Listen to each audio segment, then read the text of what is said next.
Alors les trois dossiers, à mon avis, géopolitiques dans la région les plus importants, les plus sensibles, c'est d'abord l'issue du conflit libyen. Euh, Vers quoi on va? Où va la Libye?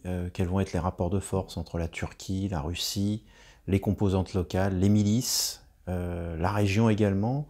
Est-ce que, par exemple, une structure comme le G5 Sahel va avoir un rôle ou va être impactée par d'éventuelles dérives géopolitiques libyennes? Deuxième grand sujet pour moi, c'est la Syrie, bien sûr, l'évolution du paysage syrien et de son environnement. Et puis le troisième sujet, c'est pour moi le conflit israélo-palestinien, savoir un petit peu comment Israël va vivre sa transition politique intérieure et également comment Israël va transformer sa politique extérieure avec, en toile de fond bien entendu, l'élection américaine qui, on le sait, a toujours un impact sur les affaires intérieures israéliennes.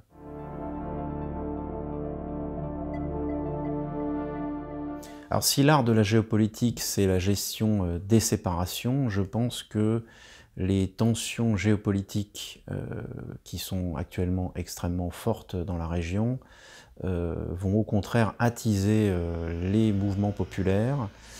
Et je pense qu'en effet, nous sommes dans une période où tout part du bas, c'est-à-dire qu'on a le sentiment un petit peu que les États, les élites politiques et tous ceux qui vont réfléchir à ces sujets-là ont tendance à perdre la main par rapport en fait aux mouvements de contestation populaire, ce qu'on appelle les mouvements de rue, que l'on analyse de temps en temps comme des mouvements radicaux, mais sont-ils vraiment radicaux? Ou bien traduisent-ils un mal-être, un manque de vision, un problème existentiel également? Qui sommes-nous? Où va-t-on?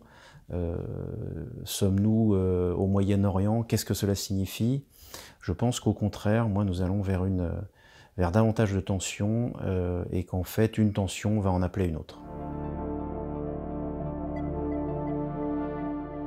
Je pense que les Français ont beaucoup d'atouts et il ne faut pas qu'ils hésitent à aller plus de l'avant et à mettre en avant le drapeau français, parce que derrière la France, il y a un savoir-faire, il y a une qualité des personnes, une qualité humaine, une qualité de la formation.